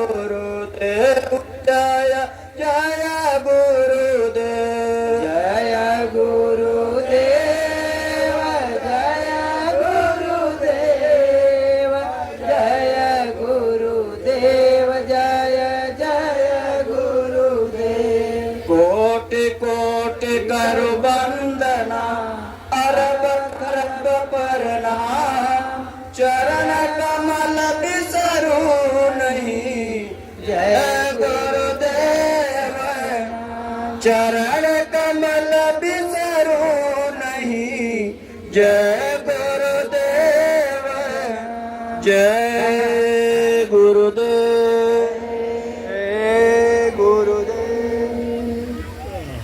जय गुरुदेव जय गुरुदेव जय गुरुदेव बलुआ में छाई बहार अवतार लिए मेरे प्रभु जी बलुआ में छाई बहार अवतार लिए मेरे स्वामी जी कुशीनगर गुलजार अवतार लिए मेरे प्रभु जी उसे में घर घर गुलजार अवतार लिए मेरे स्वामी जी बलुआ में छाई बहार अवतार लिए मेरे प्रभु जी बलुआ में छाए अवतार लिए मेरे प्रभु जी पावन पुनित दिन ये 15 सितंबर पावन पुनित दिन 15 सितंबर होकर मगन झूमे धरती और अंबर होकर मगन झूमे धरती और अंबर प्रेमियों का महात्योहार अवतार लिए मेरे प्रभु जी प्रेमियों का महाअवतार अवतार लिए मेरे गुरु जी बलुआ में छाई बहार अवतार लिए मेरे प्रभु जी बलुआ में छाई बहार अवतार लिए मेरे प्रभु जी आके मनुज तन में लीला दिखाए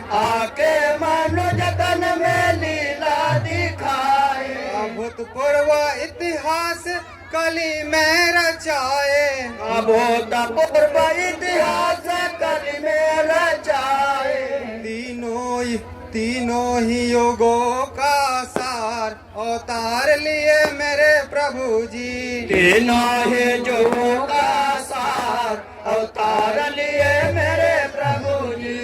बलुआ में छाई बहार अवतार लिए मेरे प्रभु जी। बलुआ में छाई बहार अवतार लिए मेरे प्रभु जी। दूजे के पहले या पहले के दूजे, दूजे के पहले या पहले के दूजे, सबकी हारी बुद्धि कुछ भी न सूझे, सबके हरे बुद्धि कुछ भी न सूझे। लीला का ऐसा प्रसार अवतार लिए मेरे गुरु जी। लीला का ऐसा प्रसार अवतार लिए मेरे प्रभु जी। बलुआ में छाई बहार अवतार लिए मेरे प्रभु जी। बलुआ में छाई बहार अवतार लिए मेरे प्रभु जी। दिखे किसी को न दिखे, दिखे किसी को न दिखे, मानी धनी ज्ञानी कोई न टीके, माने धनी ज्ञानी कोई न टीके। बुद्धि पड़ी खा पछार अवतार लिए मेरे प्रभु जी। गोदे फड़े खा पछार अवतार लिए मेरे प्रभु जी। बलुआ में छाई बहार अवतार लिए मेरे प्रभु जी। बलुआ में छाई बहार अवतार लिए मेरे प्रभु जी। आओ सभी गीत मंगल के गाए, आओ सभी गीत मंगल के गाए, बड़े प्रेम से अवतरण दिन मनाए, बड़े प्रेम से अवतरण दिन मनाए। गुरुवर का पाए दीदार अवतार लिए मेरे प्रभु जी। गुरुवर का पाए दीदार अवतार लिए मेरे प्रभु जी। बलुआ में छाई बहार अवतार लिए मेरे प्रभु जी। बलुआ में छाई बहार अवतार लिए मेरे प्रभु जी। जय गुरुदेव। जय गुरुदेव, जय गुरुदेव, जय गुरुदेव। 15 सितंबर अवतरण दिवस, भारतीयता दिवस के अवसर पर हम सब प्रेमी एक प्रार्थना मिलकर के दोहराएंगे। सतगुरु के अल जन्म दिनवा, जन्म दिनवा, प्रेमी नाचल झूम के मगन मनवा। अइले जन्म दिनवा, जन्म दिनवा, प्रेमी नाचे झूमेले गन मनवा। सतगुरु के अल जन्म दिनवा, जन्म दिनवा, प्रेमी नाचल झूम के मगन मनवा। गुरु के अइले जन्म दिनवा, जन्म दिनवा, प्रेमी नाचेले घूमे मगन मनवा। तारीख 15 सितंबर महीनवा, तारीख 15 सितंबर महीनवा, तारीख 15 सितंबर महीनवा, तारीख 15 सितंबर महीनवा। अवतार लिहल प्रभु जी यही दिनवा, अवतार लिहले प्रभु यही दिनवा। भैल उजाला धराव गगनवा, धराव गगनवा, प्रेमी नाचल झूम के मगन मनवा। उजाला मगन भराव गगनवा प्रेमी नाचेले झूमे मगन मनवा सतगुरु के अल जन्म दिनवा जन्म दिनवा प्रेमी नाचल झूम के मगन मनवा सतगुरु के आइले जन्म दिनवा प्रेमी नाचेले झूम मगन मनवा अल धरा पे मानव के जगावे धरा पर मानव के जगावे अपने सूरतियन के घर पहुँचावे अपने सूरतियन के घर पहुँचावे अपने सूरतियन के घर पहुँचावे अपने सूरतियन के घर पहुँचावे लगाला चरण में तू इनके धियनवा तू इनके धियनवा प्रेमी नाचले झूम के मगन मनवा काला चरण में तू इनके ध्यानवा इनके ध्यानवा प्रेमी नाचेले झूम के मगन मनवा सतगुरु के अल जन्म दिनवा जन्म दिनवा प्रेमी नाचल झूम के मगन मनवा सतगुरु के आइले जन्म दिनवा प्रेमी नाचेले झूम के मगन मनवा इनकी चरनिया में लगल रहे मनवा इनकी चरनिया में लगल रहे मनवा गुरु की चरनिया में लगल रहे मनवा गुरु के चरनिया में लगल रहे मनवा विनय बा प्रभु ना कहिया दियनवा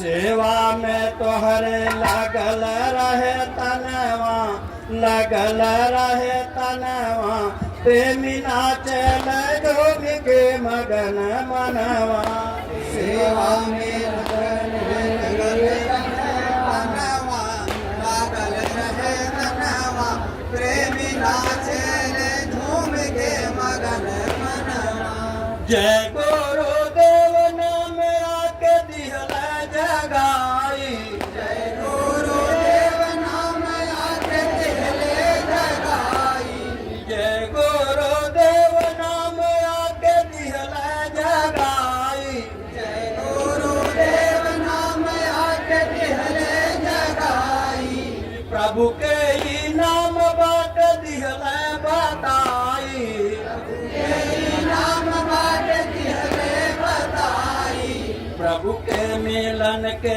बतावे सधनवा प्रेमी नाचले झूम के मगन मनवा प्रभु से मिलन के बतावे सधनवा प्रेमी नाचेले झूम के मगन मनवा सतगुरु के अल जन्म दिनवा प्रेमी नाचल झूम के मगन मनवा गुरु के आइले जन्म दिनवा प्रेमी नाचेले झूम के मगन मनवा प्रेमी नाचल झूम के मगन मनवा जय गुरुदेव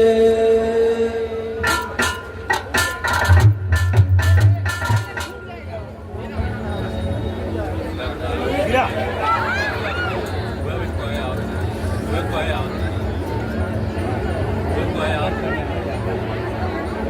जगत ए अश्विनी भैया ओ अश्विनी भैया हमारी